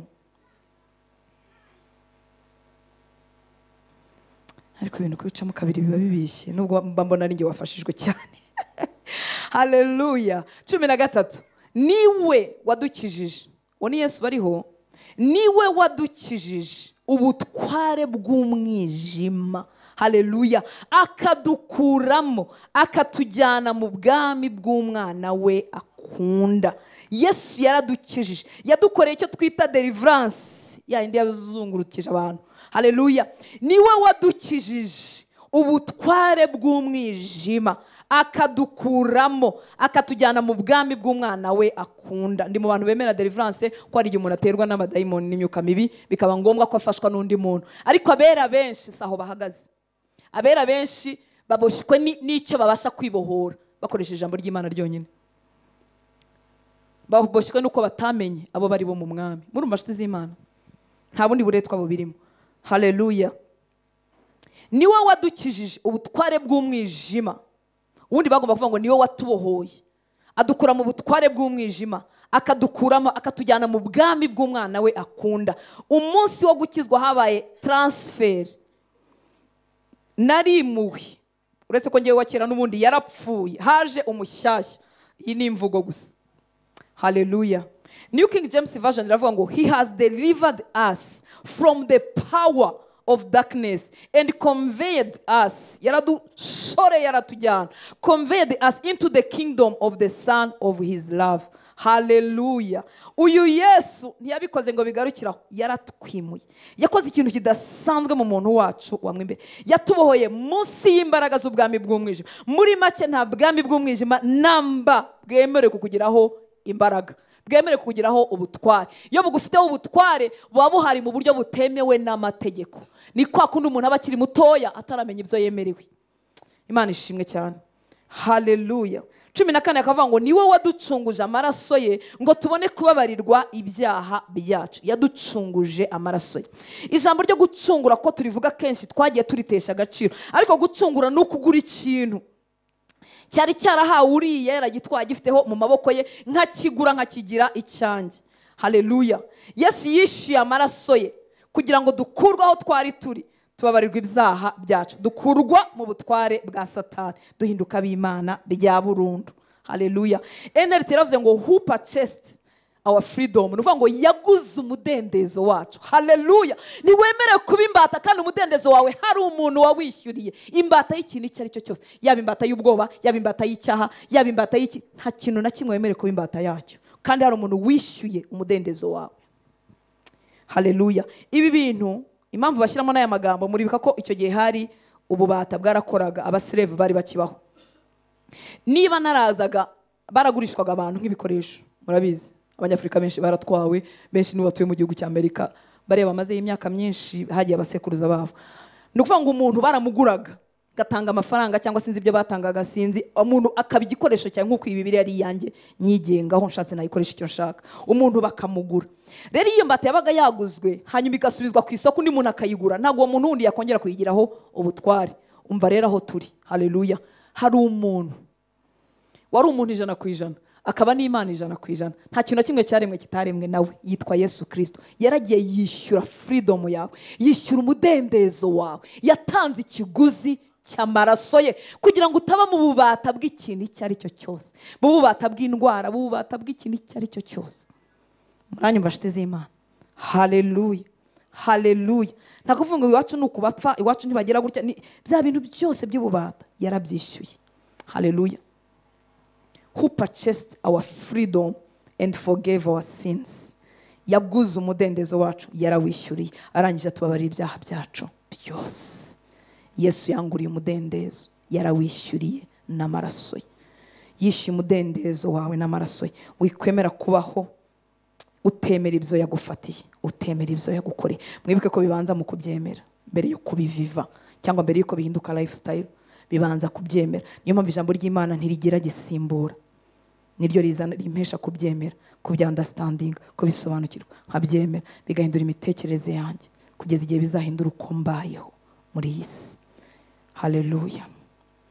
Bakomeza batubwira uwo Kristo wabikoze. 15 ngo ni nawe shusho y'Imana itaboneka, niwe mfura mu byaremwe byose. 16 akavuga ngo muri we, ngo kuko muri we arimo byose byaremewe, ari byo mu ijuru cyangwa ibyo mu isi, biboneka n'ibitaboneka, intebe z'ubwami n'ubwami bwose n'ubutware bwose n'ubushobozi bwose, niwe wabiremye byose kandi rero ni nawe byaremewe, yabanjirije byose kandi byose bibeshwaho nawe. Iyo dusomye uyu murongo duhita tugirira impuhwe abantu batemera ko Yesu ari Imana. Bakwiye kugirirwa impuhwe no gusengerwa gusa kugira ngo nabo batwikururwe. Bibiliya yavuze kuri 16 ngo kuko muri we arimo byose byaremewe. Yesu ntago ari ikiremwa, si umuhanuzi ukomeye, oya, ni Imana. Kuko muri we arimo byose byaremewe, ari byo mu ijuru cyangwa ibyo mu isi, ibiboneka n'ibitaboneka, intebe z'ubwami n'ubwami bwose n'ubutware bwose n'ubushobozi bwose, ni wowe wabiremye byose kandi rero ni nawe byaremewe. Ni wowe wabiremye byose kandi ni nawe byaremewe, yabanjirije byose kandi byose bibeshwaho nawe. Iyo bajya kubwira ko Yesu atari Imana, bafata akarongo kamwe ko Yesu yari Imana 100% kandi yari umuntu 100%. Kugira ngo abashe kudukiza yagomba kwambara kamero k'umuntu. Byafata umurongo umwe yerekana ubumuntu bwe kugira ngo ejo hatazagira ikiguhiga ukavuga uti Yesu yagishoboje kuko ari Imana, iyo mirongo n'ikibereyemo, kuko ngo yarageragejwe kimwe natwe mu buryo bwose ariko we ntigeze akora icyaha. Reka duhaguruke dusenge, tuzakomeza ubutaha. Haleluya. Kugira ngo wenda tuzabisoze twazabikomeza no mu masengesho. Reka duhaguruke dusenge.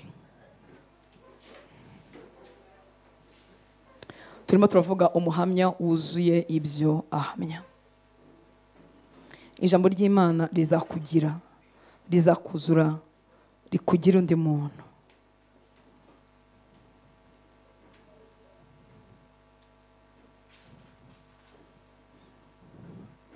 Kuko waryumvise ukarisobanukirwa, kuko wemereka rigashorera imizi mu bitekerezo byawe. Ntukwemere ko umwanzi aguteza kuri bamagahe gato gusa. Ubwonko bw'umuntu ukuntu bwubatse buremye mu buryo ikintu yarepese ari cyo kigomamo, ikintu aho umwanya munini nicyo kimuyobora.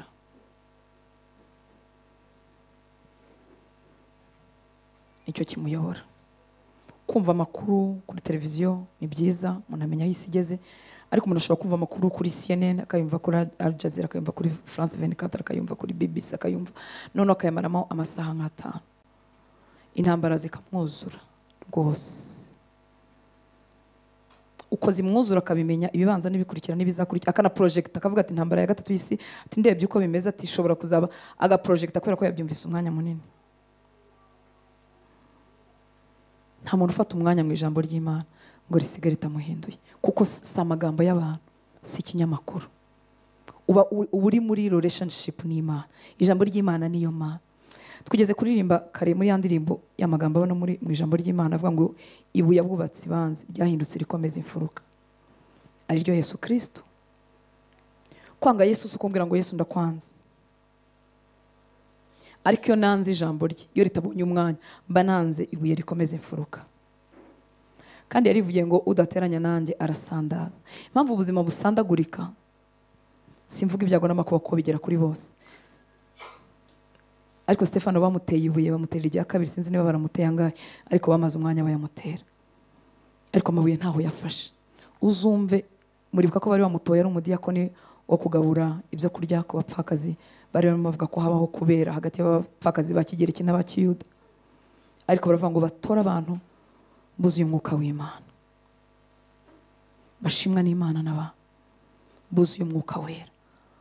Bajya kumutera amabuye yabanje kuvuga ibyanditswe, ahera kera avuga ba Abraham, aramanuka kuri ba Musa, aramanuka kuri ba Dawidi, yari yuzuwe n'ijambo ry'Imana kugeza igihe yacikanye, ngo bamwitegereje mu maso ngo basanga arasa n'amarayika. Ijambo ry'Imana riraduformata, rikatumaramo ibitagira umumaro, rikatwuzuza ubumana. Iyo rero turirimo, tuba turimo guferushipinga, tuba turimo gusabana n'Imana. Niho umuntu asabanira n'Imana.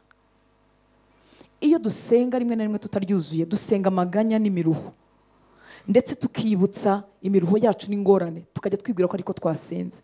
Ariko gusenga kwiza no gusabana na Data wo dukesha byose, twamenye neza ibyo ashaka, twamenye uwo ari we, twamenye abo yatugizeho. Niyo mpamvu dukwiriye cyane cyane abafite ubukererwe, twebwe baritangiye dutinze, kandi ubwo wenda mfite icyo ngurushije.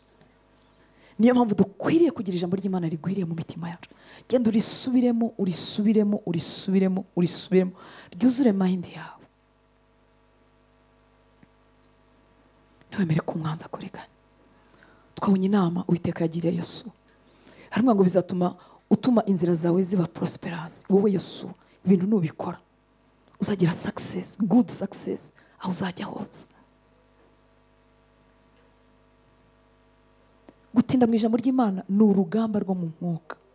Kereka bagize umugisha bamaze gutera agatambwe inyota yaje, ariko abandi ni urugamba rwo mu mwuka. Niyo mpamvu urisoma ugasinzira, niyo mpamvu utajya kuryumva ukumva umubiri wose urakuriye, kumva wabyihorera, kandi washyiramo nk'agafilime cyangwa akandi kantu gasetsa kumva byo biragenda biramanuka neza, kuko umwanzi adashaka ko tumenya abo Imana yatugezeho. Twari kugera ahantu iyo dukomeza tuzakomeza ubutaha, aho Yesu yivuga uwo ari we, ko ari we mutwe w'itorero. Ni umutwe w'itorero, twebwe tukaba umubiri we. Nuvuga ngo turi ingingo ze. Niba turi ingingo za Yesu, ntabwo umutwe ujya utandukanya n'ingingo.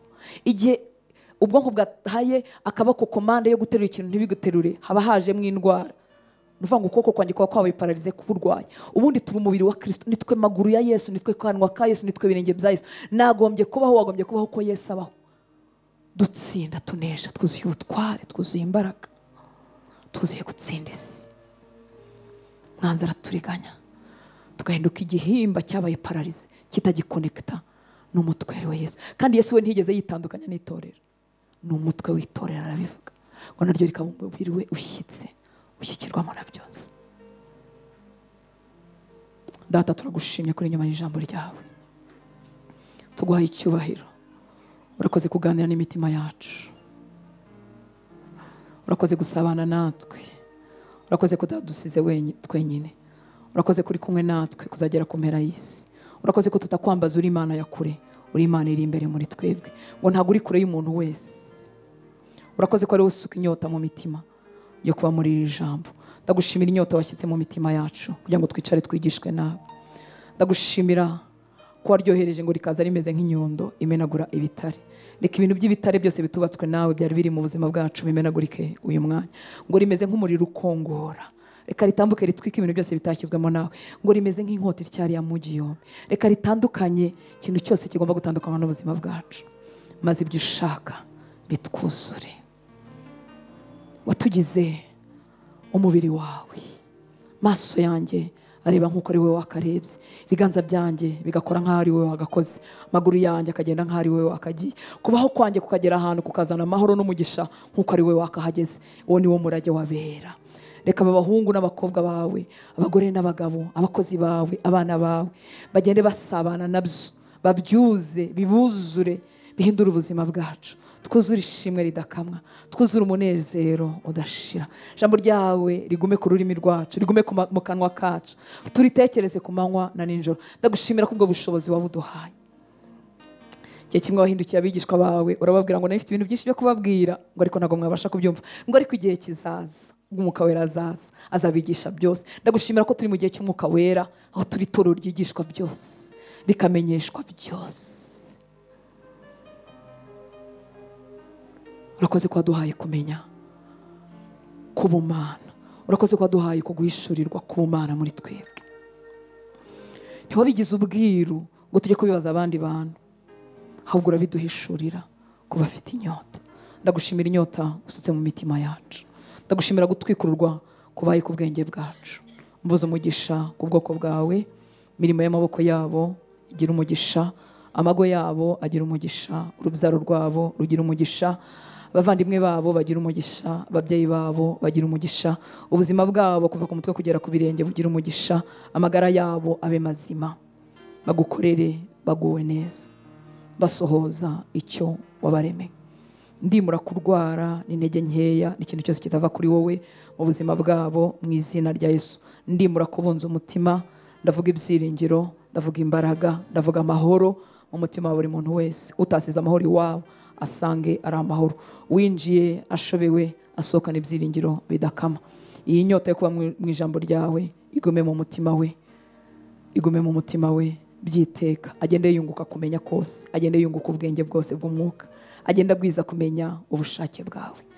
mpesheje umugisha abakora imirimo itandukanye kuri iki gicaniro kugira ngo kitazima, bahabwa umugisha. Abadufasha mu kanya ko kuramya bahabwa umugisha, badufasha mu gusenga mu ijambo bahabwa umugisha, abatanga ubutunzi bwabo bahabwa umugisha, abakora imirimo itandukanye iyo twamenya n'iyo tutamenya bahabwa umugisha. Icyubahiro cyose ikikugarukire mu izina rya Yesu dusenze, amen. Umwami Yesu abaha umugisha. Murakoze kwicara.